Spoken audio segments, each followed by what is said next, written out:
And here we go. We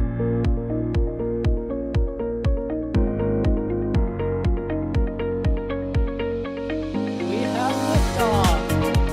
Propulsion continues to be nominal. R68 chamber pressure looks good. Doubling up.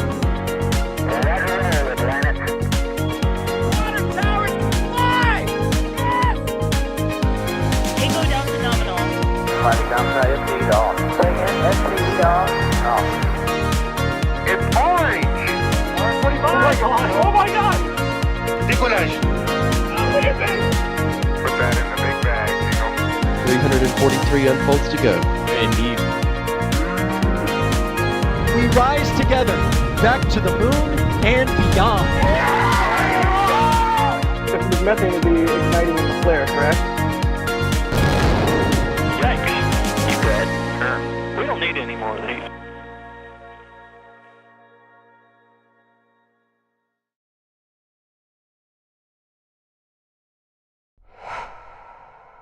Well, hello everybody. It's excitement time. We're getting back into testing, potentially for Flight 9. This may be the booster that will fly on Flight 9. We're not yet confirmed on that, but either way, this is a milestone regardless, because this is the booster they caught on Flight 7. This is booster 14, and they're going to static fire test it. And that in itself, even if it's the last thing it does, is a milestone. So we're definitely covering this, and hopefully, with this early start, we're going to have a static fire in a not too distant future. So to talk through this milestone, let me introduce who we got on with us, starting with Ryan. Hello, Ryan.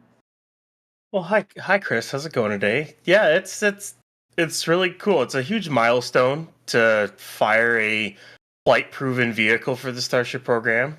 It's a huge milestone, honestly, and of course, this thing might even fly on the next flight. So, we're looking to hope this thing goes well. Hope we don't see any aborts or anything like that. But yeah, it's really, really cool. Also joining us, you lucky people. Guess who we got on with us? We've got Max Evans. Hello, Max. Good morning, Chris Bergen. Yeah, this is a big one. I mean, this harkens back to when Falcon 9 was first reflown. Granted, this isn't a launch, but we are still refiring flown hardware with 33 Raptor engines. So, big deal, and hopefully we see Booster 14 firing up in not too long from now. Absolutely. And you know the routine by now. Most of you are hardcore regulars who will watch every single test and probably watch the SPL all the way through the day regardless of what's going on. So you know the routine by now. If you want to ask a question, do at NASASpaceflight, followed by your question, press your return key. It then goes through the internet into a special panel, which we can click on.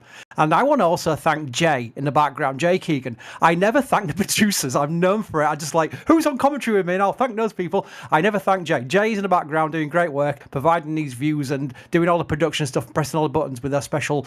I want a stream deck. I really want a stream deck. I've got no use for it, but I just want a stream deck. And I know Jay's got one. So that's basically Jay in the background pushing the buttons.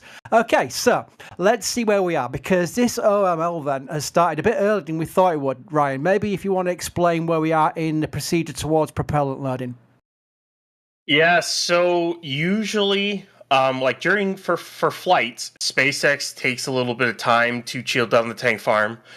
You don't see as many vents as you do during testing. That's mainly because SpaceX doesn't like to just dump out LN2. They like to reuse as much of it as possible, because if they have to recycle, it means they can do it quicker.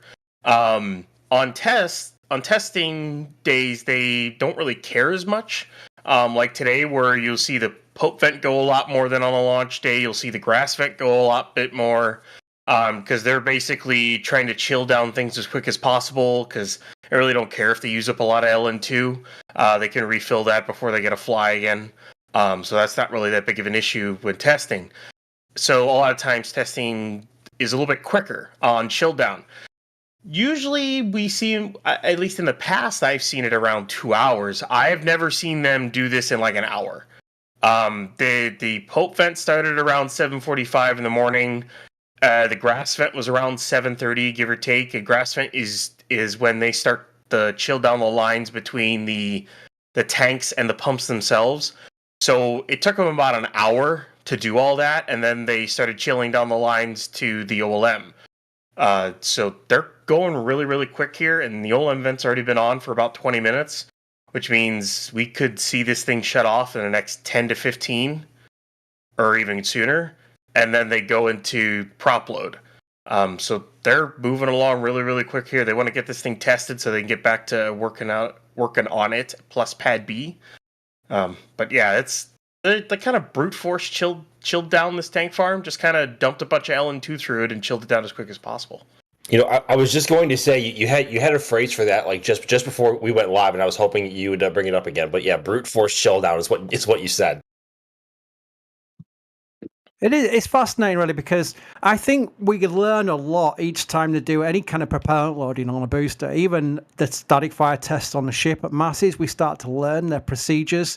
But they do seem, Ryan, am I correct in saying they do seem to be refining it as they go? And we may be seeing, not shortcuts, that's an awful way to describe it, efficiencies in the way they get through a cycle such as this, where they'll get to propellant load and static fire testing, and they're actually bringing down the timeline, which is part of the whole fast turnaround reusability that they're looking for.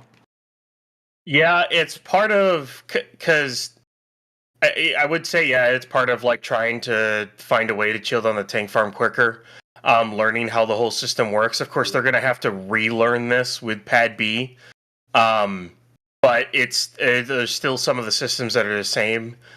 But it's just a matter of they've done it so often. I mean, I'm trying to even think of how many boosters they static fired so far.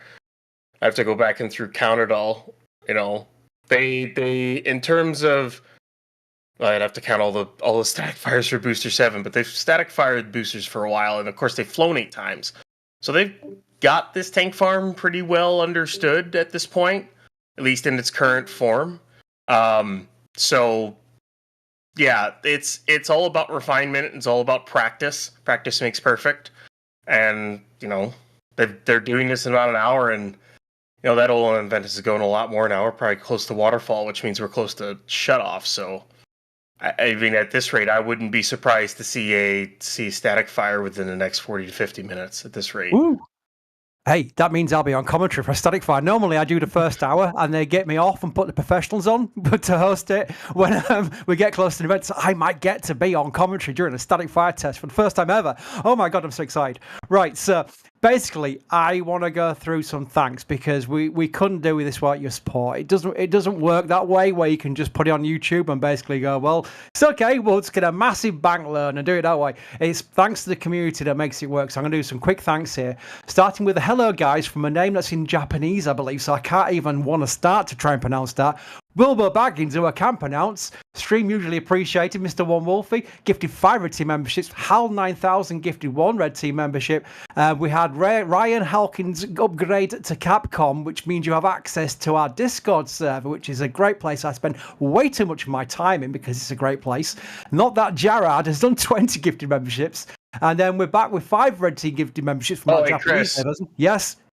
Shoal vent shut off, so here we are. We are into liquid oxygen load, just as I was saying that. And I think the CH4 subcoolers are it might be in stage 2, which means they might even be in methane load at this point. So, I mean, if they're going this quick, we could definitely have a static fire at like 9:35 or so. If I gotta look at my timelines again. Yeah, they're definitely they're into prop load, so I gotta look at my timelines. It's here. Yeah, about 9:40 is what I would say. 9:40 or so. Yeah. In my short range of pre-planning, I was going to say I'm going to read out these thanks, and then Ryan, at any opportunity that you see something of interest, please do an Alex to interrupt me. And luckily, the booster did something on your behalf to allow that interruption. But this is exciting. This means we could be literally within this hour now of a static fire test. So we're going to take as many questions as possible, but Ryan is going to interrupt me at any point if any milestones are seen. So please do that, Ryan. Because Max, I've got one that you'll be used to. You see all these Falcon 9 boosters returning the drone ships after they've landed out in the Atlantic, or even at LZ1. We name those boosters for the amount of flights they do, but we're always told by SpaceXers that once they land, they get their extra number. So in this case, because it was caught, this is booster 1412, because SpaceX Ship 34 asks, what does the -2 stand for? Booster 14-2. So maybe, Max, you want to expand on that a little bit? Yeah, so at this point we have become well accustomed to Falcon 9 boosters flying over 20 times now, which is insane in and of itself. But I can never get it right. Is it dash or is it dot? Yeah. Because in my eyes, it's more visually appealing to have a dot number as opposed to dash, but that's just me.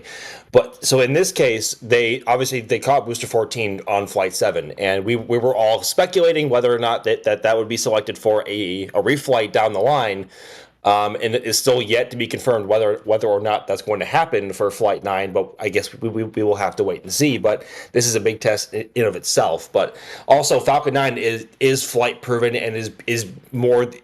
We've seen Falcon 9 fly so much now that we just know that it's going to work. We have not seen a super heavy booster, I guess, perform as intended after a full flight profile, because a super heavy flight path is pretty abusive towards its entire structure and all of its Raptor engines. So in this case, it would be 14, either dash or .2, depending on how you want to put it. Even though we don't exactly know if it's going to fly again officially, although we are secretly hoping it's Flight 9 or Flight 10. But down the line, if it gets flown again and caught again, it will then become Booster 14 dash or .3. It's still early in the morning. We got frost on the LOX tank, but wow. I would say it's dash 2, because a .2 would, especially in this program, would mean a test tank. So I would say it's a dash. Okay, so dash. Also, Falcon is dash, not dot. So I think it is. But yeah, I'll still go with that, but it's fine. But yeah, you can actively see the line of frost actually rising. They are going so quick this morning. Holy cow! I'm desperately trying to get a tweet out because this is like a milestone already.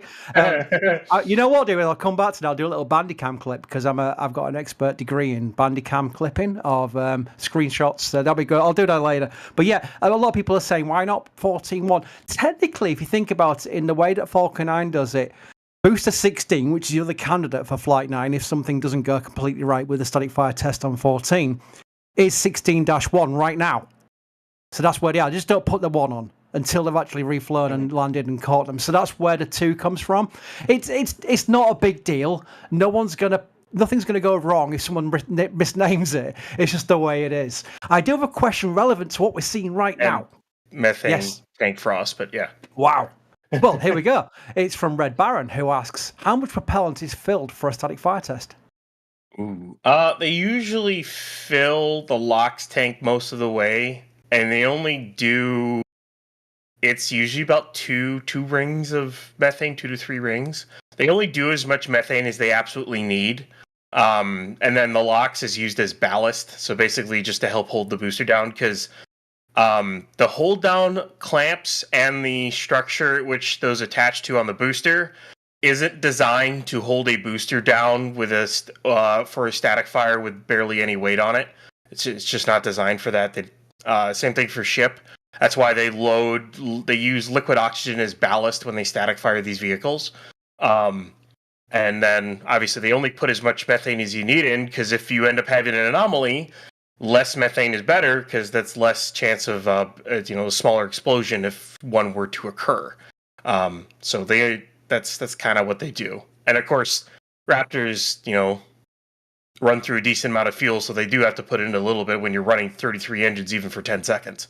So Absolutely, thank you. I'm going to do some quick thanks, go back to questions. Jack's got something from the store. Grabbing a last-minute patch for my father-in-law. He wants one so I can support it. It can support me and NSF. Exactly, the store is a great thing. I do love the store as a way of supporting us, because not only are you supporting us via the store, but you're getting something cool in a purse as well, something physical as a way of thanks. So you've got the patch 8, which is literally, I think, down to 10s. I think there's like 30 or so left. It really is. That's all that's left. It really is crazy. So Thank you for your support. That is amazing. Gunfox gifted Fire memberships. Grunt.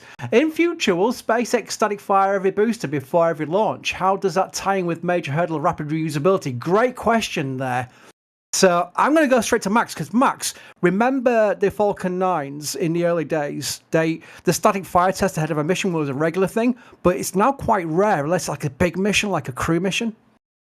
Yeah, and also Falcon Heavies used to static fire every single time beforehand too, because at that point it's a lot different of a firing 27 Merlins as opposed to 9 is a much bigger deal. Obviously, in this case, you have 33 Raptors in one vehicle, but I believe SpaceX will try to static fire a booster as much as they possibly can to fully understand how the Raptors will behave under flight-proven circumstances, because obviously it's a lot of stress having to having to relight multiple times during a flight. So, yeah, at this point, I imagine they will static fire until they get to a good point with Raptor 3, probably. I can see them having to re-static fire a booster after every single flight, at least with the Block 1 booster. So I think it'll be a thing. I can't speak this morning. I'm so sorry.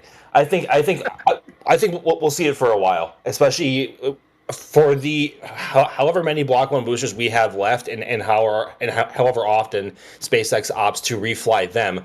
I think we should see them fired every single time before launch, just as a way of getting more data on the Raptors and how they behave, as well as the actual tank structures of the vehicle itself, in all the sensors and everything else. So as Jack says often, more data, more better, right? So I think we'll see Block 1's fire for pretty much maybe the rest of the year. We'll see. Yeah, I think we'll see Block 2's fire a while, because even with the Block 2, it'll be like still much a very much development vehicle. So I expect them to continue firing after each flight, like they did with Falcon 9 for a while. Once they really get a handle on it, they really understand the engine better, they really understand the vehicle better. And they get more into that operational phase, they won't static fire before every flight, and they'll only static fire a booster when maybe they have a significant number of engine changes, or they have some kind of repair they have to make to the booster, or there could be any number of reasons. But I think we're going to see it for a good while. I would say even for a couple more years. It's still very much a development program. They are a long way from any sort of operational status with this thing. So, yeah. And mind you, that they're also all the Block 1s are using Raptor 2, which of course they are making no more Raptor 2s. So, and the Block 2 and Block 3 boosters will use Raptor 3, which we have not seen any of down at Starbase, let alone integrated onto the next generation of booster. And of course, the more they fire the V3 Raptors, the more data they'll have on those. So, static fires are invaluable in terms of how the vehicles behave, and yeah, we'll see. Ryan, how far away do you think, based on what you're looking at visually here, we are from a static fire test? Everyone keeps asking in chat. So it's following, as Alex is saying in the back chat, it's roughly following booster 15, where the OLM vent shut off around 9 a.m. That static fired around 9:52. If I remember correctly, I think that did a small little hold as well. I'd have to look back at it, but it could be anywhere. I mean, they may hold, so it's kind of hard to really predict. If they go straight into it with no issues, no hold, no nothing, they might do it around 9:49, 9:45. But seeing as this is the first flight-proven booster, there is always that chance that in the middle of prop load or in the middle of engine chill down or any one of those things, they might see something hold and then or push forward or something like that. It's going to be really a fluid situation with this one, because this is the first time they're ever doing this with a flight-proven vehicle. So, I mean, I could see around between 9:40 and 9:50. It's kind of be a range, especially with a test like this, with a vehicle like this. So, Also, if we get to Flight 9 and they use this booster, the other question is, will they still go and try and catch it? Now, I know there's been some rumours on the internet. There's a question here from Paul. No, it's not from Paul. It's from Calirez. I can't read. They have Calirez about rumours. They always have fluid plans that they always keep changing. Unfortunately, while fluid plans get discussed, people like to go on X and declare it as thing that's happening. It never works that way, especially with SpaceX. SpaceX is known to be very fluid with plans. Right now, I think the general consensus is they will still try and catch it, but they have that divert option anyway. So it could easily go in the drink and people then go and say, I told you so. It doesn't work that way. Just wait and see. Things are always fluid. Be very careful what you read on X. Gunfox, 5 Red Team memberships. Thank you for your support. That's amazing. I see your name all the time. Revhead, 5 gifted Red Team memberships. We've got Red Team from Rob Brackley, Rocket Scientist 1, 5 Red Team memberships. And Eric Fraser with 1 Red Team membership. Thank you for your support. That's amazing. Max, I'm going back to you because this is your stomping grounds. Caden asks, do you think SpaceX will keep Block 1 booster to verify the pad at 39A, so the Starship Tower at 39A? Is it going to be set up just for Block 2, or do you think they'll have an ability to do a fit check with the Block 1? Ooh, that's a really good question. So, from what we've seen on our flyovers, the orbital launch mount that they are building over at the Roberts Road complex is identical to that's being constructed over at the production site in Starbase, which is to say that only Block 2 and Block 3 boosters will be compatible to fit with it. I mean, maybe they could have some change within the design to temporarily allow a Block 1 booster to sit in it, but given the overall design and how the one at KSC is pretty much going to be, excuse me, a carbon copy of what's being built in Starbase, that is only compatible with the Block 2 and Block 3 boosters. So tough to say. I don't think we'll see any Block 1 boosters at KSC, unfortunately. But that just means that they need to hurry up and get and move on with those Block 2 and Block 3 boosters to get those down here and fly. And obviously, SpaceX has said that they want to fly here by the end of this year. Whether or not that actually happens, we'll have to wait and see. But also contrary to that, we've only ever seen the Block 1 boosters in testing, and they are the only ones at this point to have flown, right?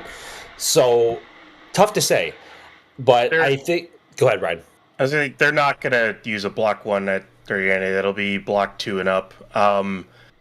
Based off of even some of the possible hardware we're seeing, Block 2 booster is going to be it's not going to be anywhere close to what a Block 1 is. There's going to be I think there's going to be a lot of changes with it. I don't think it's going to be anywhere near compatible with that pad for a number of reasons, which means the only pad that Block 1 boosters can sit on and be used on is the pad you're looking at, which is Pad A. So, yeah, I don't... Once Block 1s are done, Pad A's done, they won't fly them anymore. They'll either scrap them or expend them or whatever, but whatever first booster to test at 39A is going to be a Block 2 or higher, is what it's probably going to be. It'll be fascinating to see the first Starship, not only at 39A, but arriving down the Banana River into the Turn Basin. The same that the core stages for SLS did, and same for the external tanks, and even going back to the Saturn days. It's going to be a historic thing to see right in front of our cameras there at the press site as well. So we're going to watch every single step of that as they get it ready. I can't wait. I know it's going to be absolutely bonkers. I really am looking forward to it. Ryan, I keep looking at this very frosty booster, and I'm thinking, Ryan, you're going to have to interrupt me if we get anywhere close to the potential of a static fire test. What's the next milestone to look out for? Next milestone to look out for will be OLM vent start will come back on, which will indicate the finishing of liquid oxygen load. Once that comes back on, the next biggest thing will be for OLM vent down. So there's a little vent on one side of the OLM that basically vents down the surfaces. It's just kind of purges systems inside. DSS will come on, and then the water deluge will come on, and then of course it'll static fire. But that's kind of where we're waiting. We're going through prop load pretty well right now. It's so cool to watch this LOX line just rise. I just keep thinking towards pad B, because you can physically see the frost line rise on this. It's going to be probably twice as fast on the new pad. They are, like, as a comparison, right now they've got, I think it's around, they should have like 4 pumps running right now to load this liquid oxygen. They're going to have probably like 6 running for pad B, and the lines are larger to the pad, as well as the subcooling capacities even more. So, like, you're talking a much faster prop load. They're kind of limited at pad A with the size of the lines, the amount of pumps and subcooling capacity they have. They basically doubled that across the board for the new pad. So, like, what your normal prop load time right now is around 45 minutes or so from start of prop load to end, and then they do for their final checks and everything. For pad B, it could be around 25 minutes, 30 minutes instead of that's 45. insane. That's absolutely insane. And you're talking about loading 5,000 tons of prop, give or take, in less time than it takes to load a Falcon 9.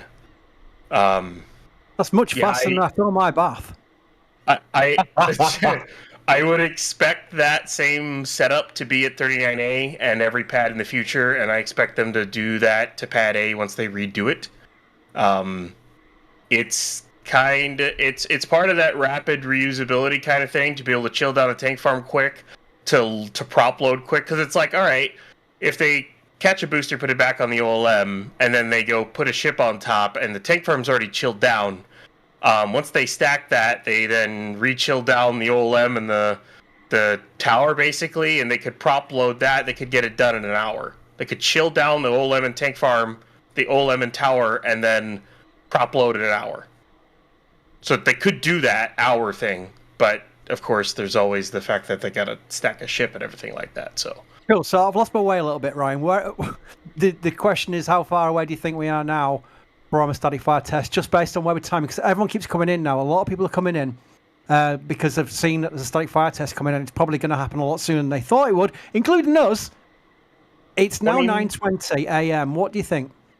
20 minutes, 20 to 30. That works. It's somewhere around there, because we gotta wait to see if they do any holds with this, because they're not doing it, based off the fact that we have an overpressure notice and everything else. It doesn't seem like they're doing just a tanking test, especially with the LOX load that they're running right now. They're running a decent amount of LOX, so I would assume they are trying to go straight for a static fire, is what it looks like.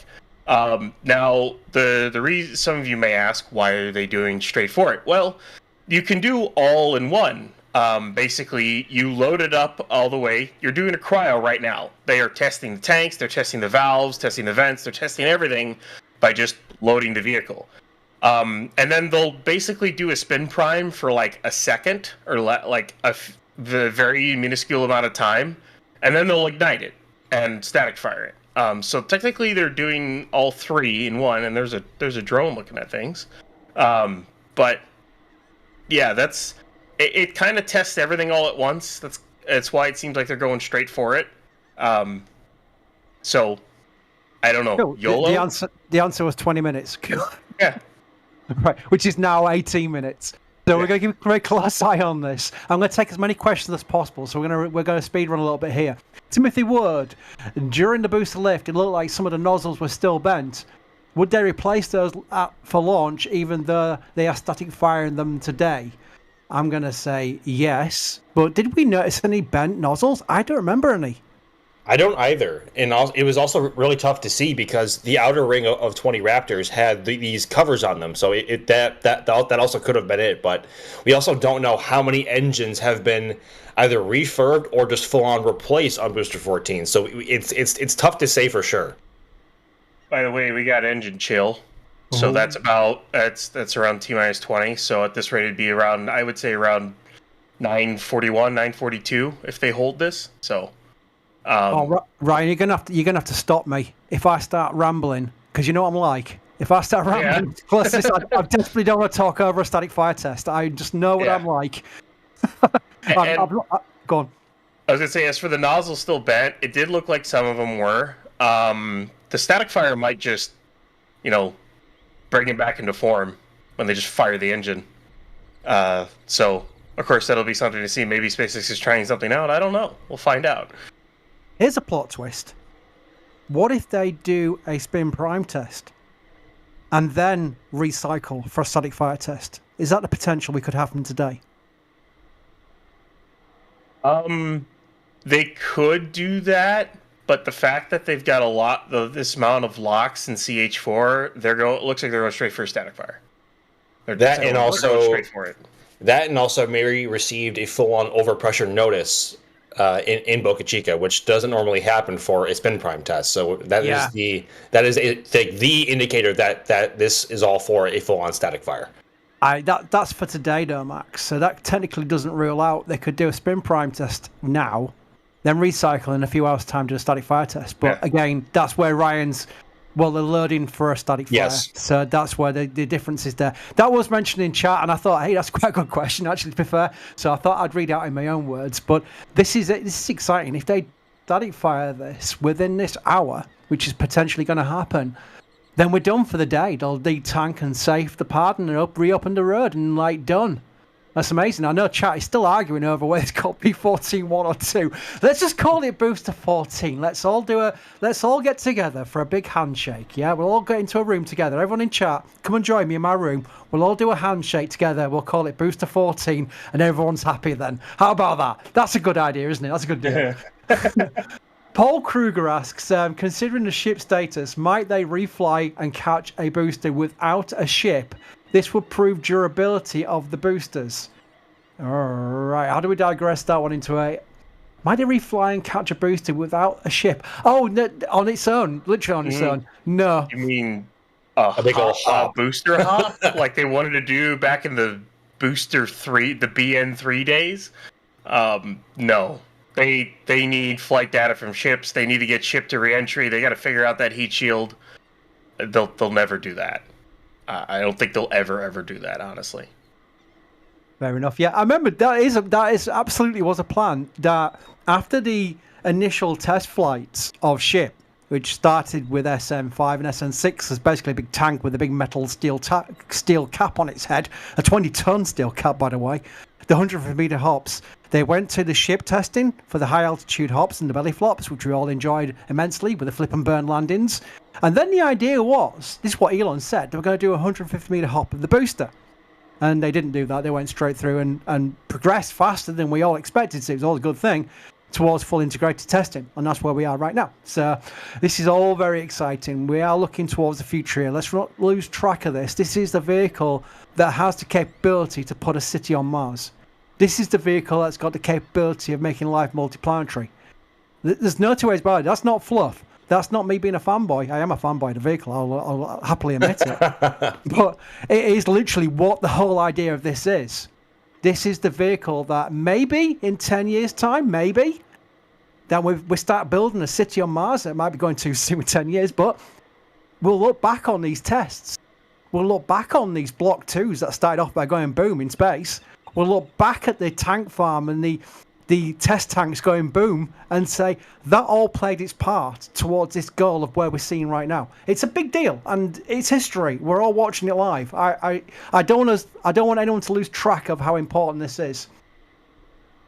Jan asks, just curious, if any of the 3 Interraptors fail to ignite and don't reignite, is it an immediate catch abort, or is there anything they can do to avoid a splashdown? So basically, if they have engine failures, when they make the decision to come back to a catch or divert offshore, isn't that Ryan? I'm thinking that's an automatic divert.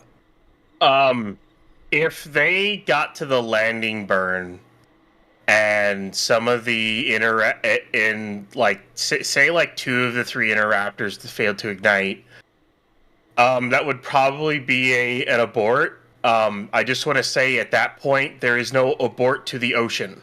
That is slam into the dunes and blow up. That's what that is. That's what would happen.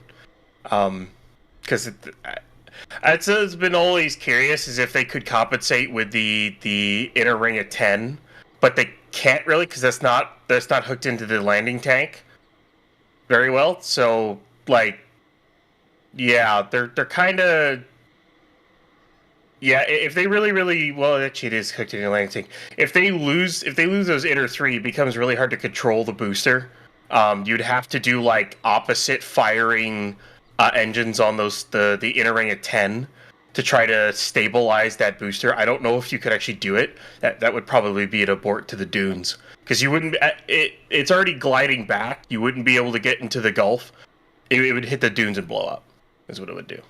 Yeah. And by dunes, he means right where CP11 is. Where, like, yes. To be precise, like literally that area of the dunes is the abort area. Can we put crash helmets on our cameras? We can try. Yeah. That would be the funny thing is I remember in the early days of these test flights about our camera positions and about an off-center landing of a returning booster or even a pad explosion, about the fact that we might lose some cameras. Our photographers, almost to every single person, said, just think of the amazing shots. I was like, but the cameras, they cost money. I'm like, oh no. But yeah, the shots, assuming the cameras survive, like that's the key point, right? I think booms are bad regardless of the shot they may provide. We don't want booms. Booms are bad. We don't want booms. Rankley asks, have they static fired the ship to be allegedly paired with this booster? Now, Ryan, that's ship 35, and it's not been static fired yet, correct? Yeah, it's still in Mega Bay 2.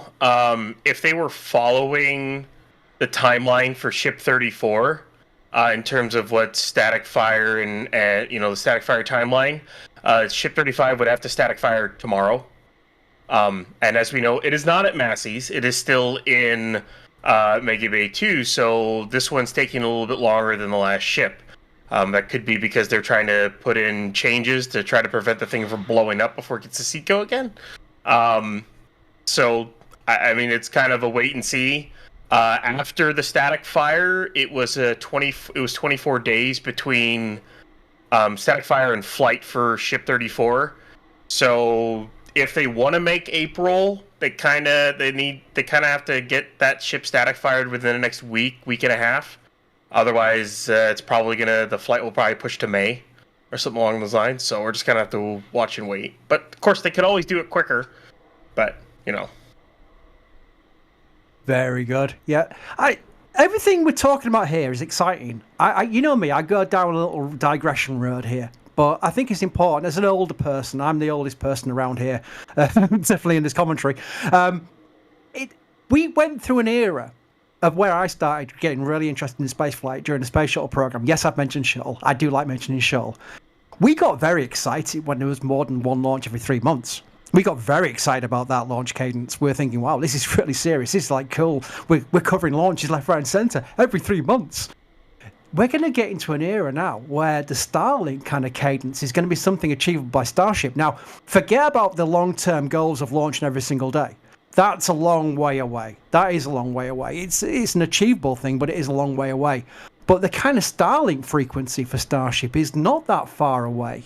I really don't think it is that far away. And this is the world's largest, tallest, most powerful rocket ever built.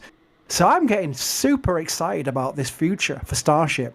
Again, they will have challenges, they will have failures, but SpaceX have got a history of showing they can learn from that and push on and achieve bigger things. They've got a track record of it with Falcon 9. They've even got a track record of it with Falcon 1. They lost the first 3 vehicles, and look where they are now. So I am excited. Right, a little wander down the path there. Typical Chris. Josh asks, do you think that we're back to the naming, but we'll take it. Josh Lowspace asks, do you think SpaceX will refer to Booster 14 as Booster 14 or Flight 7 or Flight 9 booster? I don't know. That'll be down to how they do their official webcast. They've always been great with their official webcasts and on describing the name of the ships and the boosters. But I'm also thinking decals. We didn't get a decal for ship 34, did we, last time round? Right. No. Even Max, you took photographs of it, so... Yeah, didn't see anything on the top of ship 34, unfortunately. Nor honestly, I wish we had some kind of like number or graphic somewhere on the boosters, similar to how we do with Falcon 9, because Falcon 9, of course, has the Falcon 9 logo on the top, assuming it isn't a Falcon Heavy core, a Falcon 9 logo, and then the number just below one of the grid fins. Obviously, we don't have any of that on the Super Heavy boosters, at least yet, unless SpaceX opts to do some kind of either graphic scheme or paint scheme somewhere on it to, I guess, indicate which booster it is, but we haven't seen any of that yet. Hopefully Ship 35 has some sort of design or graphic on there, whether it be the chopstick or some graphic. But no, not yet. I would love, if they do, I mean, it's not yet decided, as far as we know. It's certainly not been officially announced. We don't know if they are going to refly this booster on Flight 9. It's looking like they are. Let's face it, this is all a progress test towards that milestone. But if they do, I really would like to see them put something on, like just to designate that it's flown before on the booster. Yeah. I would just love that. Chat, do you all agree? Because I'm about to hand over the hosting reins, because it was unusual that I'd be hosting during a major event. I normally do the first hour of rambling to let everyone warm up towards the big event itself. But yeah, chat, join in if you want. I'm seeing lots of yeses, not surprisingly. Anyway, enough of that. We're going to get a static fire test within minutes. So how about we hand over the hosting roles to the professional tones of Mr. Sawyer Rosenstein? Are you with us, Sawyer? I am with you, Chris. How's it going? Very well. That means I'm free to bandicam the clip for the static fire test. If you follow us on X, you'll see a clip of it within like 10 seconds of it actually happening, because my bandicam skills are the one good thing I can do. So without further ado, Sawyer, over to you. Thank you, Chris. Appreciate it. Always appreciate you taking the reins there to start things off. So for those who may be just joining, Ryan, can you kind of give us a sort of idea of where we are? Obviously, we see a pretty full LOX tank and methane in there as well. Where are we in terms of getting to a T0? Oh, I expect the OLM vent to come back on within the next 2 to 3 minutes, indicating the finishing of prop load for at least liquid oxygen, or at least somewhere around there. And then as for T0, well, I've been saying around 940, which, I mean, it could still, that's about the earliest I can see them doing it. Although, considering it's a flight-proven booster, I kind of expect a hold while they check everything out before they push ahead for a static fire. Just to kind of make sure the engines are good, make sure just everything's checking out just fine. It's just one of those, because they can hold, unlike Falcon, they can actually hold with the prop in there, because it's the sheer amount of propellant that keeps the temperature where they need it to be. So that's why they can actually do a hold with it, or rather than just recycle instantly. So I'm expecting a hold. I would say maybe 950 if they're going to hold for a few minutes, but you never know. SpaceX may just be able to look at everything and just go straight for it. But I would expect the OLM vent to come back on shortly. Right, and it's kind of like during the actual launch itself, there's that optional hold point, usually at about T-minus 40 seconds, where they can choose to stop or they can choose to push through it. So I wouldn't be surprised if we see that, like you were saying, again today. And so what are those things, by the way, that we're looking for now that would indicate that they are just about to static fire?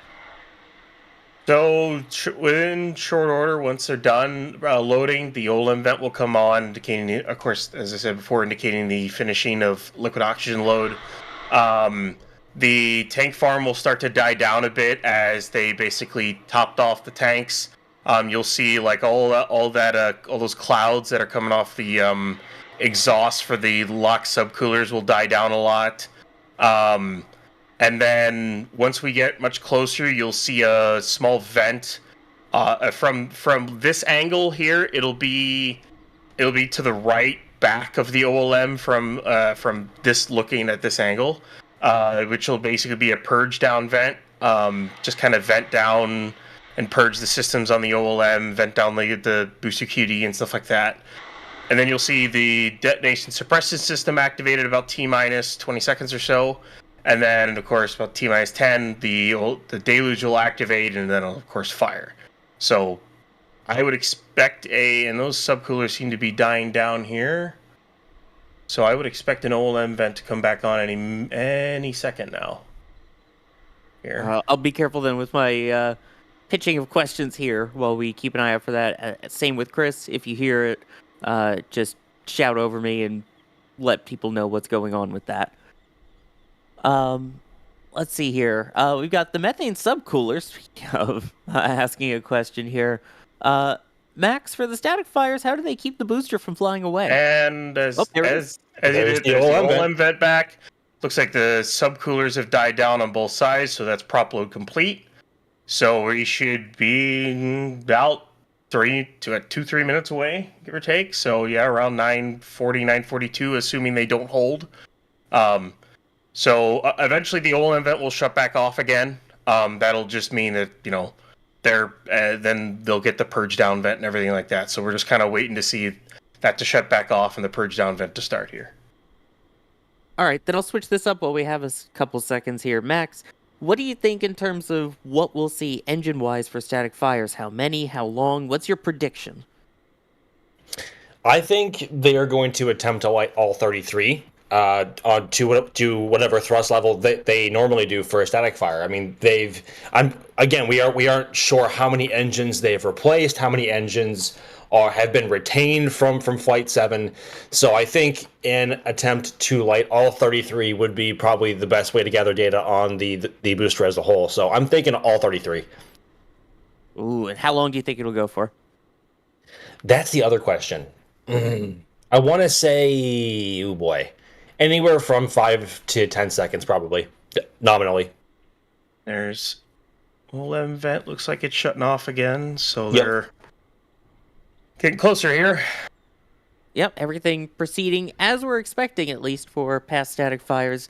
For those just joining, this is the attempting relight of Booster 14, which has previously flown on a mission, was caught by the chopsticks, and is now attempting a static fire. So that is why it is Booster 14-2, as you see there on the bottom of the screen. And we expect that static fire because there was the overpressure notice that was sent out here.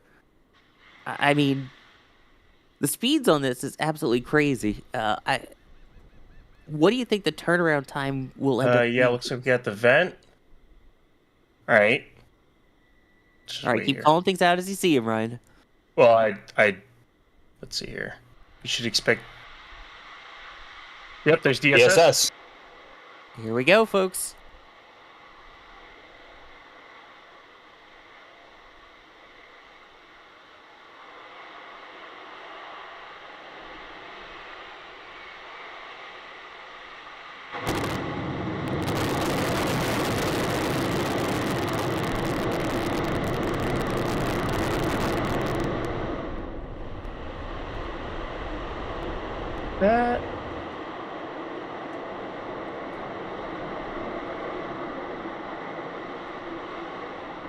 That was a bit short. That was quite short, but there you go. We now have the static fire test of a previously flown Starship booster under the belts of SpaceX here. And from what we could tell, at least, that looked pretty good. Ryan, initial thoughts?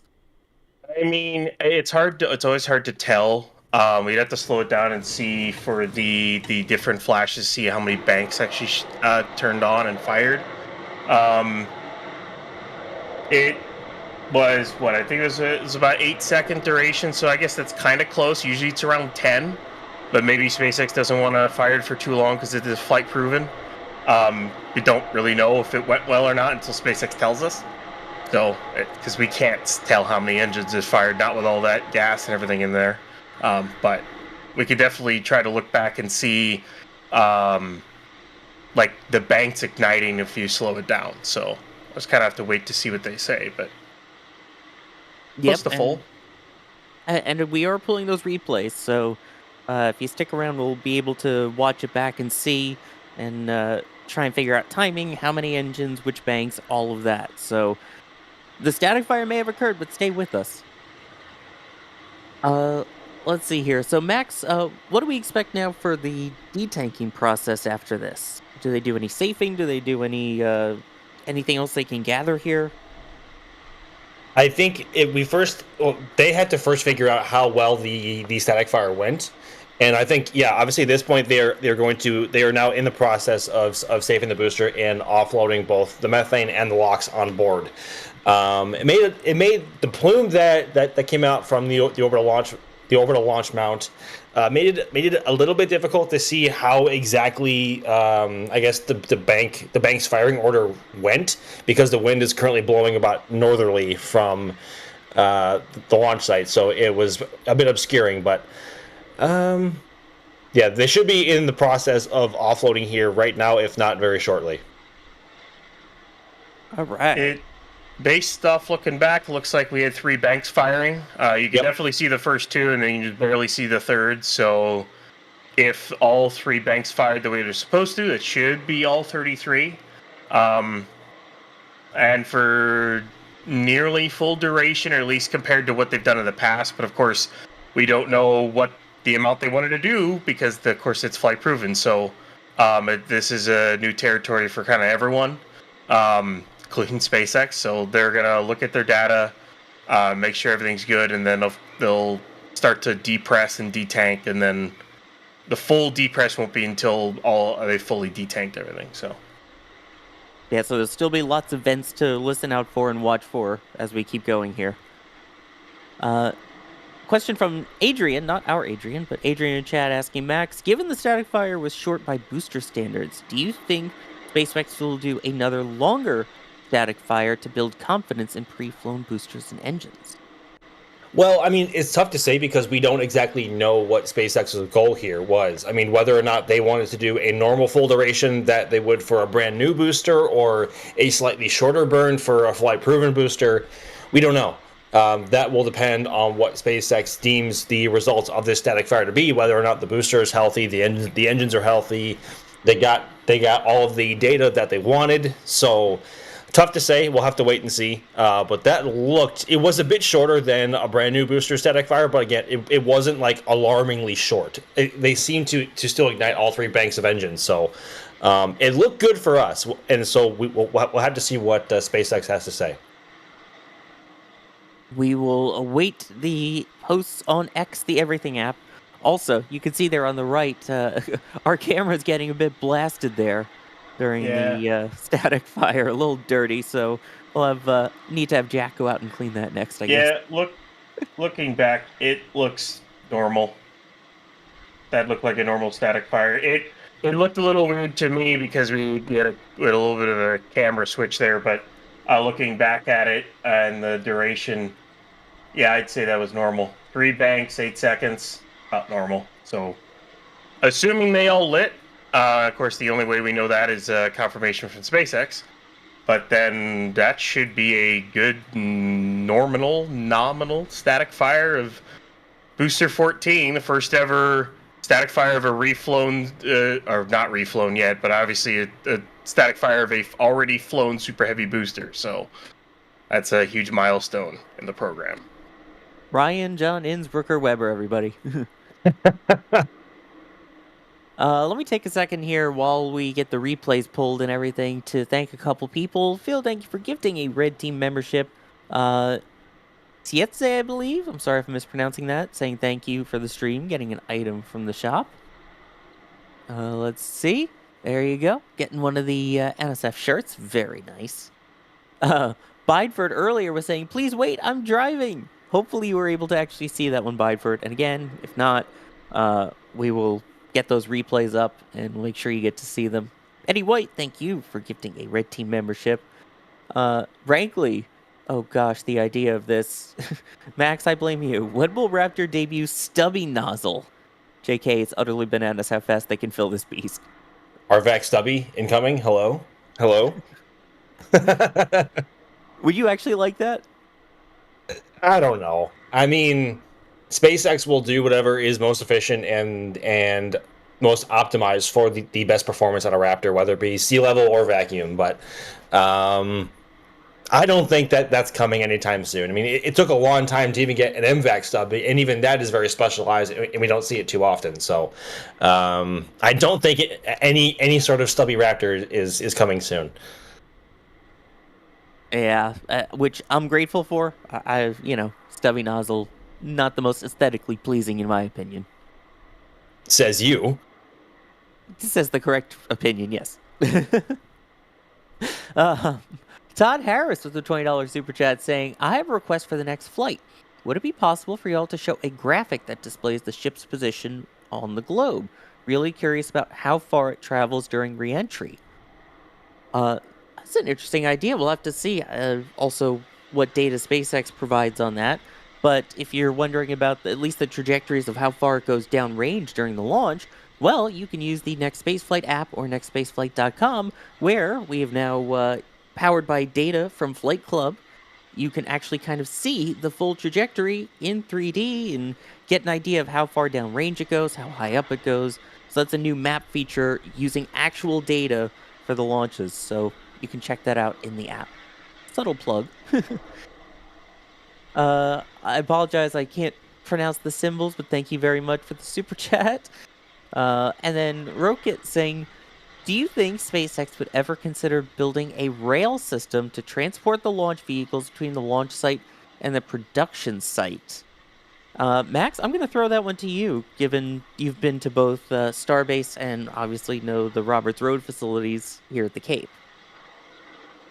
I mean, I don't think so. I mean, having the only rail system that is still in use, whether it be at KSC or the Cape Canaveral Space Force Station, is at Slick 41, where ULA rolls Atlas and Vulcan out of the VIF over at Slick 41 into the actual pad gates, and even that is a relic from the old Titan days. So, KSC side, there are no rails, and given they already use SPMTs a lot, and the SPMTs are a much more adaptable form of transportation, whether it be for ships or boosters or any other hardware needed for the launch site, I think that they'll be sticking to SPMTs for a while, and it makes the most sense. They currently are in the process of widening the road that goes from around the KSC press site over to Pad A at KSC. So I think, yeah, SPMTs are the way to go in the long term. Right, that's the road that runs parallel to the old crawlerway that goes out to 39A. Yep, that's the same road that we see boosters roll down and fairing assemblies and any other hardware that we see as well. And hopefully, well, not hopefully, eventually we will see boosters and ships also rolling up and down that road over toward 39A as well. So hopefully sooner rather than later. Hopefully, yes, we want the Starship. By the way, a shout out to Dr. Holly's first period class watching live. So hello from all of us here at NSF, and always great to see you, Dr. Holly, in chat. Steve Palmer is asking, that looked like a lot of locks for such a short fire. Comments, Ryan? That's normal. It was a normal duration static fire, 8 seconds. This is basically normal. And they always fill that tank because they use it as ballast. So basically, the clamp system between the OLM and the booster is not strong enough to hold a booster down without extra weight. If they were to only fill, say, like 3 rings of liquid oxygen and try to fire those engines for 8 seconds at even half power, they might damage the bottom of the booster because it's trying to hold on to it. So they basically load like over 1,000 tons. What is it? I forget how much they load in this thing. That LOX tank is about 2,900 metric tons of liquid oxygen just to hold the booster down, give or take. So it's to try to counteract the thrust of those Raptors so they don't damage the booster or damage the hold-down clamps in the OLM, and that's why they do it. They also do the same thing with ship. They load up the LOX tank and use it to hold it down. That's kind of one of the reasons why it's really hard to test any harmonic vibration issues, because, well, they need the LOX full to do that, to static fire it, and, well, the issue props up when the LOX tank's nearly empty. So that's why you can't really test something like that on the ground. So, well, with this test, of which, again, replays are incoming, there's a lot of them, so that's why it takes a little bit. We have so many cameras down at Starbase, which we're only able to do thanks to the support and viewership from all of you, so thank you very much for that. So continuing to take your questions, you can tag us at NASASpaceflight, and it appears in our software here, including one from Dean, basically saying, do you think that this will be the first booster to be reused? Max, we thinking this one for the next flight? Do you think maybe they're just getting data from this? What are we expecting? I mean, given if we are going off of this timeline in any way, shape, or form, similar to what's happened in the past, this would be in preparation. This static fire seems to be in preparation for the next flight. Although we still don't have any sort of word or confirmation from SpaceX of which booster they are going to use, whether it be Booster 14 or brand new Booster 16, which is now back in Mega Bay 1. I think that we are going to see Booster 14 fly again, and my gut tells me it's going to be the next one. I mean, the timeline for this is just uncanny. This seems to be in full preparation for the next flight, but that is just that's just me. That's just speculation. That's just going off of what we can actually see. But it's also worth noting that we haven't seen Ship 35 roll back out of Mega Bay 2 over to Massey's for its static fire test yet. So we still have a bit to wait on. But I think Booster 14 will be flying again, and it may be sooner than we think. Yeah, I'm interested to see what chat thinks on that. Do you think we'll see Booster 14 on this flight, or do you think that maybe we see 16 fly first and then they get this going on an upcoming flight? So I'll be very interested to see what people think in chat while we take some more questions in the meantime. I mean, if they want to fly in the next month, they need to use this booster, because 16 just got back to Mega Bay 1 within the last week and a half, 2 weeks.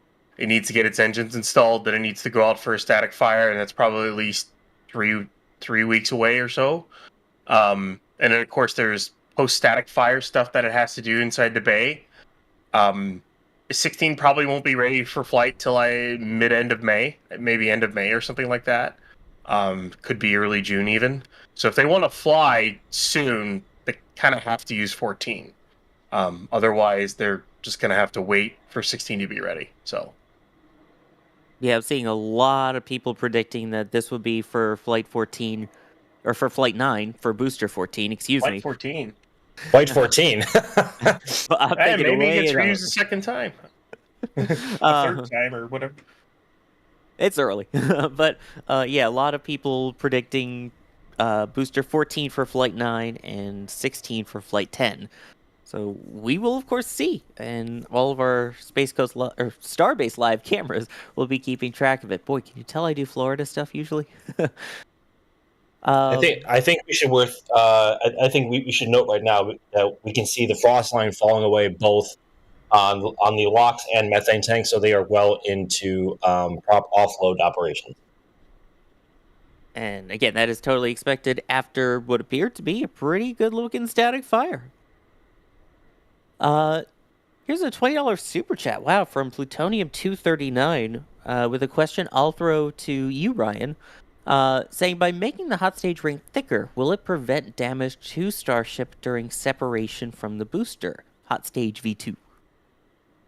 Damage to... There is no damage to ship right now. Not that we can see.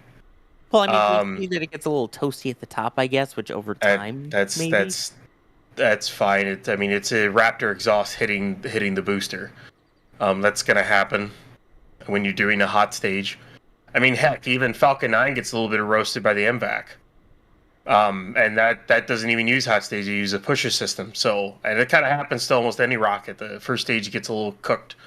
They don't really need to make it thicker. The next block of booster should have a integrated vented interstage or hot stage setup. It won't be a ring by itself that'll go on top. It should be integrated with the forward dome. So maybe the forward dome will be thicker at that point because, of course, you'll need the shielding plus the dome itself. But, of course, we haven't seen that yet. We're expecting a forward test article to show up at some point, but they don't really need to make it thicker. It seems to be working just fine. As as much as they basically threw that hot stage ring together and chucked it on Booster 9, I have not seen any major changes with the hot stage ring since Flight 2, and it's worked pretty well for six flights now? Yep. No, seven flights. Because there's only one flight that didn't have it. So considering they kind of threw together the hot staging setup, it works pretty well considering. I mean, I had to say. Here's some of that venting there. Let you enjoy the sound for a second.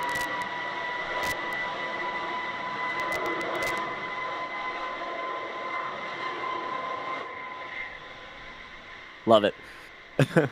God, I love that sound. But yeah, it'll be cool to see that integrated, and I can confirm that that top sort of interstage area, it's hard to see because it's painted black, and so it is black, but you could definitely see some of that charring on the upper parts of a Falcon 9 booster. Self-plug, including in the shots that I took the other day when I took a boat 20 miles out to go see the booster float by, and there are prints at shop.nasaspaceflight.com. Subtle plugs. Ryan Wells is asking, well, Ryan Weber, are they detanking for the day, or do you think they'll go again? They're detanking for the day. They got their static fire done. They'll look at the data, make sure the booster was good to go. Then they'll get back to working on Pad B, and I would expect a rollout closure. Maybe a rollout closure comes out. Maybe they just roll the booster back and put the rollout closure out after the booster already rolls, because that's what they did with this one. They rolled it out at like 3, 4 in the morning, and then after the booster was already at the pad in between the sticks, they put the rollout closure. But I expect this thing to even roll back tomorrow. Assuming everything went well and they don't want to do anything with it, which I don't think they will. Take it off, get it back into Mega Bay 1, get all the other stuff sorted, get its hot stage rig installed, and then it'll await its ship to be ready at this point. Assuming they end up using it, which I think they will. Yeah, and right now the only road closure that they had was an alternate for today's static fire attempt, but I'm sure later in the day we'll get an update on road closures from when we can expect the roll. What we can also expect coming up momentarily are those replays. I believe Jay Keegan in the background has them ready to go. Oh, I gotta love the view. All right, as we watch these, Max, Ryan, chime in with anything that you see, anything that pops out at you, anything. Well, thankfully nothing popped otherwise, but how many rings, whatever you're seeing there.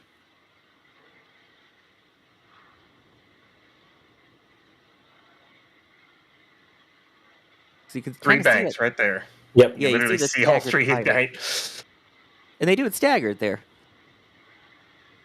Yeah, the wind is blowing from the south to the north. That's why the plume is going north and obscuring the views from CP11. So this view from south is probably the best. Yep, three good rings. And a pretty decent length, actually. That's closer to about the 8 seconds. That's the 8 seconds. It is a normal static fire. Right. The initial switch threw me off a little bit, but yeah, you stare at it. It's 8 seconds. It's normal. I don't think there were any aborts or anything. No, and again, it's hard to tell how many engines in total, but it looked like they attempted to light all of them. Usually, if they were to have an abort, they would have aborted it before it got to 8 seconds, but so I assume it's all 33 and it's good to go. But we're just gotta wait for SpaceX to say something. Exactly. Of course, the wind not helping to make the views the easiest from all of our vantage points, but I mean, that never gets old, seeing that. Seeing some of these slightly farther away views, but absolutely beautiful. Let's see, as we continue to watch these replays. Again, if anything jumps out at either of you, please shout it out. But Bideford did have a compliment for you, Ryan, saying, thanks to Ryan advising that the vent on the OLM shut off. I raced a U-turn into a gas station until shade under shade to watch. Great coverage. That's good. I mean, yeah, the timing on this one, I feel like we're getting pretty good at nailing down the exact timelines of from when it starts to when it ends. And I mean, Max, they're getting a lot quicker at these. They really are, but also they kind of have to if they want to speed up their operations and fly as often as they really aspire to. Good Lord, look at this. Yeah, this is monumental. This is the first time they have refired a piece of flown Starship hardware. This feels a lot like the Block 3, Block 4 days of Falcon 9 when they first restatic fired and reflew a Falcon 9 booster. And here we are years later with the Super Heavy booster, hopefully getting ready to refly itself. It's going to be an exciting day. Speaking of, now comes the ultimate question as we continue to watch these replays. When do you think we will see the next Starship flight? I think I'll start with you, then Ryan. Yeah, I think best case scenario if they are able to get Ship 35 out to Massey's and static fire it as soon as possible, I think the end of April is not out of the question, assuming they are able to close and move on from the mishap investigation from Flight 8. I think, yeah, so as long as they can get Ship 35 out, I think the end of this month is still possible, but May is probably the more realistic take on that one. Whether it be early or mid-May, we're not sure, but hopefully maybe 3 to 5 weeks. We'll see. Ryan, what do you think? It's if they can get 35 out within the next week, there's a chance for April, but I'd be more willing to say it's going to be mid-May or something along those lines. Early to mid-May, because they're still obviously trying to figure stuff out, and it seems like they're taking a little bit more time with 35 because the fact that it isn't already at Massey's, which at this point 34 was. So I'd be more willing to say it's sometime in May, around there. Yeah, a lot of people hoping that it would be on the anniversary of the first flight on April 20th, because 420. But also seeing a lot of Star Wars Day, May the 4th, be with you. Interesting predictions. But yeah, I think it's going to probably be closer to May, because as you pointed out, Max, the fact that we still have the open investigation into Flight 8. They have not closed it. They have also not given anything that says, okay, we get your understanding, we'll allow it to fly. And they are waiting for SpaceX to complete that portion of it as well. So this isn't entirely on the FAA. SpaceX does their report, they figure out what went wrong, then they submit it along with corrective actions to the FAA, and then they say, okay, you can either fly while the investigation is open, or they close the investigation. And keep in mind, they just closed Flight 7's, I believe, earlier this week. So, what's funny about that is they closed it, and then the FAA said they did the mitigations they proved that they completed mitigations to help make Flight 8 successful or something along those lines. And I'm like, you did? Flight 8 wasn't that successful, though. It kind of blew up in the same exact spot. I don't know if those mitigations worked. It's just kind of like, I read that sentence, I'm like, I don't know about that. All right, let me find that tweet there, because that was kind of like, yeah. Yeah, about that. Let's see here. It was, SpaceX identified 11 corrective actions to prevent a reoccurrence of the event. The FAA verified that SpaceX implemented corrective actions prior to Flight 8. Yeah, it didn't really work, though. But admittedly, we don't exactly know what the issue was with Flight 8. If it was the exact same issue, the exact same spot, the exact same reasonings, they're still working on figuring that out. If it is the same, that's one thing. But it seems like it failed at least a little later into the mission this time. I mean, it was still around the same LOX levels or whatnot, but either way, it's just kind of funny. It failed relatively close to the same spot in flight, so it's just, I don't know, it just seemed funny at first, but yeah. Here's a question from Chexlam, and I don't think we know the answer yet. Do we know, were all of these engines new or used? Max? We don't know. What we do know is that we have seen stickers on the base of the booster, these like little orange and white stickers that if you zoom in on some shots that say flight proven hardware or flown hardware or something of the sort.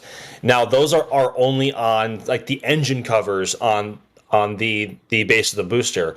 With the outer ring of Raptors, I mean it would be kind of foolish to put a sticker on one of the engine bells, but we don't know if that sticker is for the actual engine that cover is covering, or if that's just for the actual cover itself. We don't know exactly how many engines have been retained or how many engines have been replaced on Booster 14 compared to when when it came back to Mega Bay 1 after Flight 7. In best case scenario, they have a majority of the engines still the same from Flight 7. Because that would be the quickest path to a smooth refurb, and also that's the same with Falcon 9, where engine swaps nowadays are pretty much a rarity. So just for efficiency's sake, it's best to not swap any engines if at all possible. But we still don't know how many engines have been retained from Flight 7 and how many are new. Right. Just to say, there's a chance that some of these engines may have already fired 5 times on this vehicle. Yes. First static fire, launch, boost back, landing, and now a static fire again. Yep. So that's kind of cool to think about. I bet there's at least a few. Of course, they've tested them at McGregor, but testing it on a test bed and on a vehicle are two wildly different things. So, and also the outer ring of 20 Raptors, we saw they had these like covers on them when it was being lifted onto the actual the launch mount itself. Unsure quite of what the purpose of that was. I mean, it was to protect them or keep them in their shape. We aren't exactly sure, but that outer ring of Raptors is only fired once, and they are not reignited at any point in the flight. And because of that, they are not constantly chilled, and because the engine bells are not at a super cool temperature, they are more vulnerable to the super high temperatures of re-entry. Hence, the engine bell warpage that we have heard about so far and seen a little bit of. So those engines take probably, well, it's tough to say which engines take more abuse, the ones that are relit or the ones that aren't and just take the full heat of re-entry without any protection. So either way, these Raptors have seen a lot of flight time, and SpaceX has a ton of data on them and much more to collect. And is it possible that maybe some of these engines, especially from earlier on, were taken over to McGregor to be static fired individually or tested off of the vehicle? Is that possible, Ryan? Yeah, I bet they took a few off and fired them again. Like they did with some, I bet they did with 12, some of the engines on 12 as well. And then possibly even after they fired them, they brought them back, put them back on the booster itself to actually refly them. So obviously we don't know which ones because they don't see the serial numbers. We don't see them transport them like that. So unless SpaceX tells us, we don't really know. Yeah, that's the hardest part, is waiting for SpaceX to post on X with the updates. Let me take a second here. Thanks some people. Gary Davison with the $10 super chat saying, "Great job, NSF." Thank you very much. We appreciate that. And then Sachin, I believe, I'm sorry if I'm mispronouncing that, from Bali. Thank you very much for joining us. Next launch party from Himalayan soil. That'd be pretty cool. And with their congratulations to SpaceX on that. So thank you very much for all of those super chats. And then Lourdes is asking, Max, has Ship 35 been static fired yet? And what's needed for it to be ready for launch? Not yet. It is currently still over in Mega Bay 2. We are waiting for it to roll out to Massey's for its static fire test. We don't know exactly what the holdup is, but SpaceX is absolutely taking their time with it, as they probably should, to implement as many corrective actions or fixes or mods on the ship as possible to prevent a RUD before SECO on Flight 9. The last thing you want to do is lose the third Block 2 ship you have flown in a row. That is obviously suboptimal, and because of the last two failures, SpaceX presumably is behind schedule with their flight cadence and also what they want to do in terms of either ship recovery or just advancing the flight profile of the Block 2 and eventually Block 3 ships, hopefully later on this year. But yeah, they are taking their time, and it has yet to roll out for its static fire attempt, which is the next step to come, hopefully in not too long from now, but we don't know. Yeah, I love how taking their time for SpaceX is. Oh, it's been a month already since they Right. Yes. had the flight. Time passes much differently for SpaceX than it does for anyone else in the industry. Yeah, I remember back in the day, if there was 8 launches in a year, it was a lot, let alone 8 Starship flights. Right. Yeah, because we got 4 last year. I'm thinking at least 8 this year, because it's gonna be a little bit to get that Pad B online. Plus, you need the vehicles to fly on it. Which I will just say this, because I bet people would ask the question as to what would be the first vehicles to fly out of Pad B. The fact that we haven't seen any hardware for Ship 39 yet, or at least we've only seen like bits and pieces of it, and the nose cone really isn't built, and they haven't even started stacking Booster 18 yet.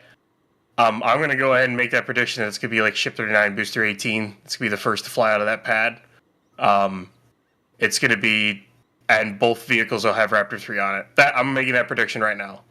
Just set it down. I don't know when. Maybe end of year. Maybe early next year. But we'll have to wait and see. Somebody clip it. I was just about to say that. Ryan Weber being positive on the timeline here. Let's hope. Got a message from Alejandro Alcantarilla Romero in the back channel, tying in with a fun Falcon fact with this test, saying when SpaceX started reusing Falcon 9 boosters, the static fires actually got longer, with some being 7 to 10 seconds long, when the new boosters got a 3.5 second burn. For Falcon Heavy, they ended up doing a 12-second burn even. Very interesting that this first test of a flight-proven Super Heavy was a bit shorter than usual. I mean, you're talking 33 engines, and it was shorter than a static fire of 27. But then again, it's also talking about heritage with Falcon 9 when getting into Falcon Heavy testing versus Starship, where it's all brand new. It's okay. Well, it's around a little bit shorter than maybe Super Heavy, but it's also still kind of a normal duration. But the other part of that is they can't really fire it for much longer, especially with all 33. They can't, like, as much as they maybe want to fire it longer as a flight proven. This pad and this booster are not designed to do any sort of long duration static fire test. They can't. The water deluge isn't designed for that. OLEM, the clamps are not designed for that. The booster's not designed for that. It's a booster test stand turned orbital launch mount, is what this basically is. And it was a very basic booster test stand, because for SpaceX to try to make something where they could do a flight duration static fire of a booster, you're talking something like, was it the B2 test stand or bigger? Probably bigger than that, which is where was it the hot fire for SLS, or even the hot fire for the S1C? You're talking a test stand that's more robust than that, because you're talking something that's double or triple the thrust. So, yeah, that becomes an issue with trying to test something of this size. I bet engineers would love to do a full duration static fire and by full duration static fire, I mean like a flight fire of Super Heavy. It's just the ground infrastructure to be able to do that is stupendous to build. Not with They that have anywhere attitude. They don't really have anywhere they can do it either. Like, where would you build that? I mean, maybe. It? I mean, with the Block 2 and Block 3 boosters, maybe you could do that over at Pad B, since that flame trench is going to be more robustly designed. Not enough water. Yeah, exactly. This is the thing. They would probably need to quadruple the amount of water or more than what they've got. Yeah, they're already like tripling the size of the amount of water they've got at that pad. But you probably wouldn't even need to triple that in order to do a full duration. I don't even know if that pad could even handle that. And it might seem obvious to some, because the Gulf is right there. Like some might think that they should just pipe in water from the Gulf to use for their water deluge system, but that's salt water. Yeah. That's salt water, and that's heavily corrosive to any sort of steel or most metals that they use for any of their infrastructure. So it seems like a fairly easy problem to solve, but you want to use pretty much as sterile of water as you possibly can. They'd have to build like a desalination plant to do exactly. That, which require a decent amount of power, which they don't have the room. You just start going down the list of things they'd have to build in order to do it, and they just don't have the room or the, environmental approval to do such a thing. Also, flame trenches can only take so much. Even the ones at 39A and B, which have dealt with some pretty strong engines there, they still get some toasty damage done after each flight, and many times they'll have to go in and repair them or patch them up. So a full duration in there versus just the time for engine startup and liftoff is quite extreme. And you know what? We are coming up on the 2-year anniversary of the first ever integrated flight test of a full stack Starship launch vehicle. And that in and of itself is a demonstration of what can happen to the launch mount and the supporting infrastructure that is not protected by a water deluge system. Because we've all seen the pictures, we've all seen the imagery of the absolute crater that was below the orbital launch mount after Flight 1. So that is what they're having to try and control and mitigate the power against in order to keep all the orbital launch mount and the actual tower itself and everything else around it intact and from God forbid blown up. Yes. As we to think that it was 2 years since IFT1, and now we're coming up on IFT9.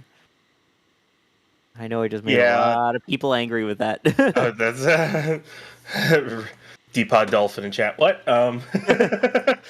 It is kind of nuts that they're already there. It's almost 2 years into the program. They're almost at Flight 9 of it. I mean, you just kind of look at even that cadence for a rocket of this size, considering the launch site they're using and launch pad they're using. And I would expect by the end of the year they'd be at what? That's 6 + 8 on that one. I think that's where they're going to be at. So yeah, it's gonna be kind of hard to see this cadence go up because they got to build a lot, and eventually they'll have to start recovering, ships and reflying them. I don't know when that's going to happen. That may not. They might catch a ship later this year. Question is when they reuse one. I think with the failures they've had 2 in a row, I think a reuse of a ship is a little bit farther out because they have to figure out this problem before they really refly one. I expect it's like 2026 for a reflight of a ship at this rate, which kind of slows up tanker flights for Artemis and things that they kind of need to figure out, but it's what happens with a test program. It's some people go and like, oh, they're going slow or they need to push this. It's like you have to remember what they're trying to do here. They're trying to build the world's first fully reusable rocket system with the first and second stage being fully reused. The only thing that's expended will be the fuel. That's it. That's what they're trying to do.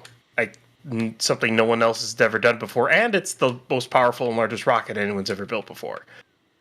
It's a humongous task, and it's not going to be easy. You're going to run into problems, and they're running into problems. So, yeah. By the way, Brian Moore was saying to your comments earlier, "Who is this Ryan Weber imposter, and what happened to the real one?"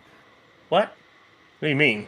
You're being positive. But positive about what? That they would, because launch at Pad B at the end of the year. That's Yeah. A lot of people. SpaceX wants to launch from Pad B in the summer. Like that's gonna happen. I'm saying end of year because that's more realistic.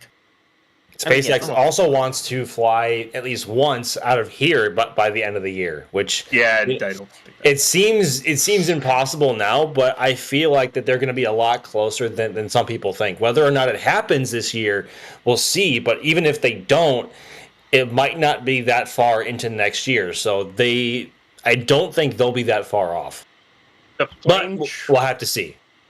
The flame trench right now at 39A is about 8 months behind Pad B. And I think the OLM should get installed at Pad B here. It could be within the next 2 months. It really depends on how long it takes them to deliver all the flame trench wall pieces, get them installed, get them welded, get the next 5 or 6 concrete pours that they need done. There's still a lot of other stuff they got to finish. They have to build the entire methane side of the tank farm still. There's still a lot of the lock side they have to build. So it's going to be a bit. Plus, the ship QD arm, which is they built the truss structure at Sanchez, and then they haven't touched it since. It's kind of funny, but. And then at the Cape, we're working on another flyover soon, so we can see the actual full latest updates on it. But from what we've been able to see, from all the satellite imagery, from all of the progress right now at 39A, they still have to finish the flame trench, as you mentioned. They still have the orbital launch mount being built over at Hangar X. So that's still going to be interesting to see if we get a Florida launch by the end of the year. Hopefully, though, you're right in that we get the Pad B launch by the end of the year. But just had to mention that. Now, you mentioned Artemis earlier. Brady G was asking, what's the earliest likely time frame that we could actually see this ready for the Artemis 3 lunar landing mission? Ooh. Max, I'll throw that one to you. Oh, boy. Yeah. that is... Oh, boy.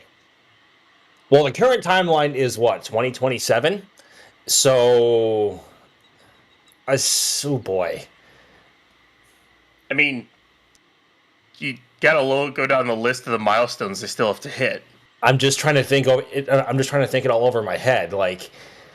Right at the moment, 2027 doesn't seem impossible, but the more the more that SpaceX has to delay the testing that they need to get done with the Starship program in order to certify it for HLS. 2028 is creeping up, isn't it? Okay, let's just go through. First, they need to get Block 2 to re-entry and figure out the issue they have with their engine section. They have to figure out those fire issues. That's number one. Once they figure that out, they need to then make sure that heat shield works and they can get into orbit, they can deorbit, and get a ship caught. All right, once they get a ship caught, they then need to figure out how to refurbish it correctly, because this isn't like a booster coming back and refurbishment. This is a whole new level of refurbishment. You're bringing a vehicle back from actual orbital velocity through reentry. This is going to be a new level of refurbishment that SpaceX has never dealt with before. Yes, Dragon does the same thing, but Dragon is not the same. It's not the same as Starship. It's a completely different vehicle. Different heat shield, different everything. That's going to take a lot to figure out the refurbishment. I don't know how many caches it's going to be before they reuse one, but they got to figure that out. Then they need to design a depot. They need to design their tanker ships. Once they do that, they need to launch the depots. They need to figure out how to do the in-space propellant transfer, so they can not only transfer between tanker ships, but at least go to the depot, and then they also have to build and design the HLS and be able to make sure they can transfer fuel from HLS to the tank to the depot, or back and forth, I should say, or at least from the depot to the HLS. Make sure they can, safely do that TLI burn and get to lunar orbit, get to NRHO, and also make sure that everything's safe and good to go. That's a lot of milestones they have to do. That's a lot of flight testing they have to do. And their current cadence, they're looking at about once every 2.5 months right now. At least 2 months.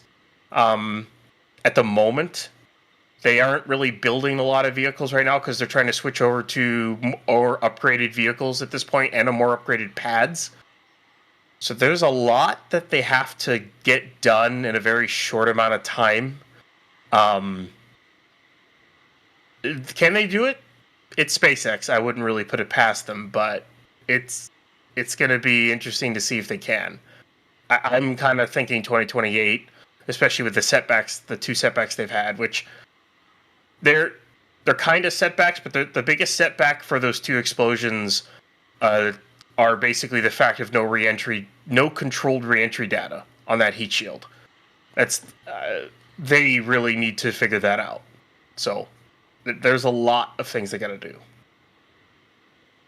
Yeah, it's a bit of a laundry list that they still have to accomplish, but then again, the actual Artemis program still has a long laundry list it needs to accomplish. So the fact that it's running a little longer isn't necessarily a bad thing. Let's see here. I mean, for those just joining, it is worth mentioning that we did have the static fire of Booster 14-2, as the booster has previously flown before. Static fire lasting about 8 seconds or so, happening at 9:40 a.m. Central Time, about 45 minutes ago. And they continue to do the detanking operations as we speak. So, Ryan, how long does that go for? It can usually take a few hours to fully detank the vehicle. It's not as quick as tanking, as they don't need to detank that fast. You'll see the frost level slowly go down, and on top of that, the frost level does not indicate how much fuel is still left in the vehicle. I'll just say that because it takes a lot. Sometimes it takes a while for that frost to melt, depending on the conditions. Like it's pretty humid down there, so I would assume that frost is just the humidity in the air. It's still frosted, so they're probably more detanked than they actually are, or that it looks. You'll really know once they're fully detanked when all the vents open on the booster and they depress the whole thing, do the final depress vent, at which point then usually the road opens after that. So there we go. So that is where we are at currently. We are still taking your questions. Tag us at NASASpaceflight. I've just been told we have another replay incoming momentarily from the field. So, Boca Chica gal, as we know Mary here at NSF, the reason that we have this YouTube channel out getting her view of the static fire. So that is also incoming. So more replays still to go. Keep that in mind as we hang out here. Let's see. Elsie, I believe is how it's pronounced, is asking, Max, how realistic do you see a scenario of Starship launching from Texas and the booster and/or ship landing in Florida? Booster is going to be just about impossible because that is a very long way for a booster to go. And even if you do opt to, just hypothetically speaking, if you opt to use all of the propellant that a booster has, it's still not enough to get a booster all the way across the Gulf and over to the Space Coast. Ship, on the other hand, it is possible. That would be like the most basic demonstration of point-to-point. But at that point, you are also taking on the risk of overflying a heavily populated area like Shuttle used to. And ship has to be certified to do that, like well certified to do that, to make sure they are not endangering the population of Florida in any way, shape, or form. While not impossible for a ship, I don't see that. That is a very risky way of transporting a ship a long ways away to Cape Canaveral if they need one there. You just made Crispy really, really happy with those two references. I mean, moving a ship from Texas to Florida would be basically like a ferry flight. If you don't, hey, say you want to move you need another tanker ship that you just built out of Texas, and you want it in Florida. Well, just literally launch it and ferry it, catch it, and use it there. Like I guarantee they'll do that in the future. Guarantee. Oh wow. Wow, strong words. Well, Yeah. I can't believe I heard that coming from you. Honestly, like that was straight out of left field. What? It's like it's kind of. I mean, why wouldn't they do that? Like it's like one of the most basic things, especially if they're gonna make this like if they want to make it like airlines, then they're gonna do that, and it makes the most sense to be able to do that too. Like Ryan, say are all of you a sudden okay? a Starlink ship breaks down. Say a Starlink ship breaks down in Florida, okay? And they want to launch more Starlinks. You know, this would be around the time where they've got like 5-7 pads running and other things. Maybe they need a replacement ship and Texas has one and Florida needs it. Well, they just get a booster on, get a ship on, and maybe they can do a Starlink flight. And then instead of landing at Texas, it lands at Florida, and then they do another Starlink flight there. I don't know. There's a lot of ways they can do it. I mean, that is true. Surprising to hear that from you, but one thing that is not surprising to hear is that we have an awesome replay from Mary out in the field, and you will be able to hear the sounds, hopefully, of the different rings igniting. So let's take a watch and turn up your volume, everybody.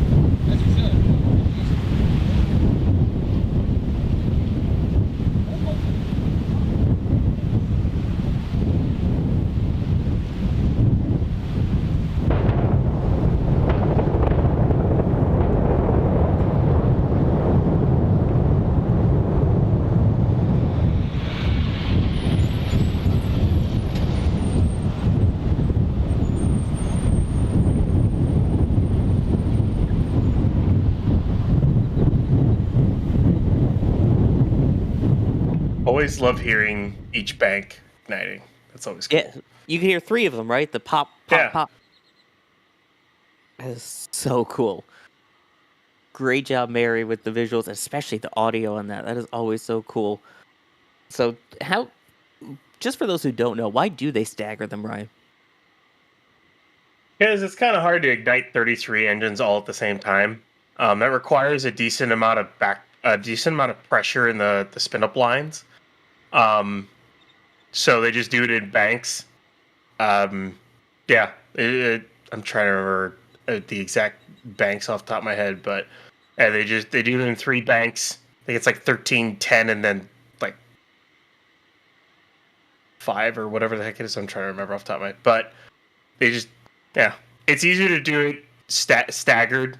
Plus it doesn't put an instant amount of pressure onto the vehicle itself. So yeah, that's why they do it that way.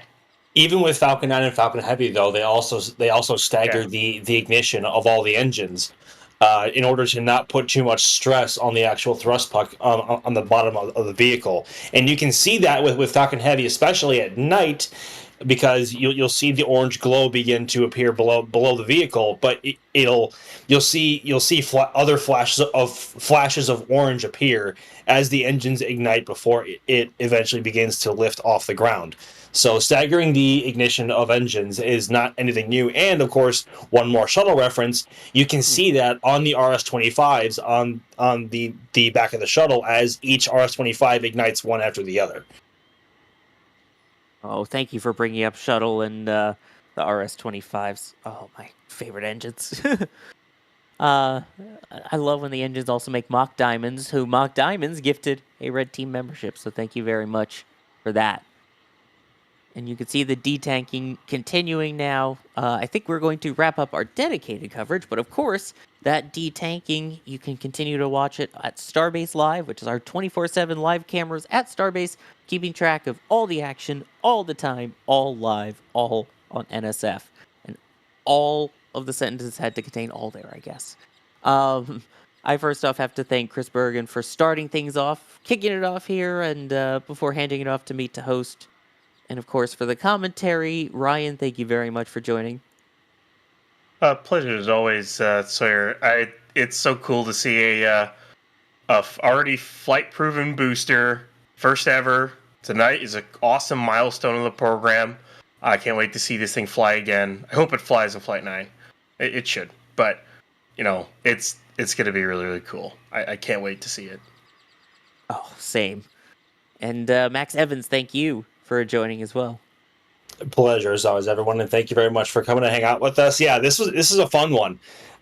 First ever reignition of a super heavy booster. Hopefully it was all 33. It looked like it was with all three banks, but another milestone checked off in the program, and hopefully the next one is a reflight. So fingers crossed that happens soon. Yes, and if we get word on the number of engines and all the information about the static fire or rollbacks or anything, we'll of course post them on all of our social media channels. We are on all of your favorite platforms and some of your least favorite platforms. Facebook, Instagram, Threads, X, TikTok, Blue Sky. We're on all of them, so you can check us out there. You see some of those on your screen as well. I am Sawyer Rosenstein. I have been your host for the latter portion of today's static fire testing. Well done, SpaceX. Well done, Booster 14-2.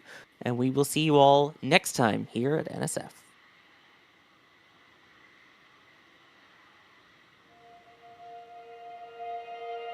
And here we go.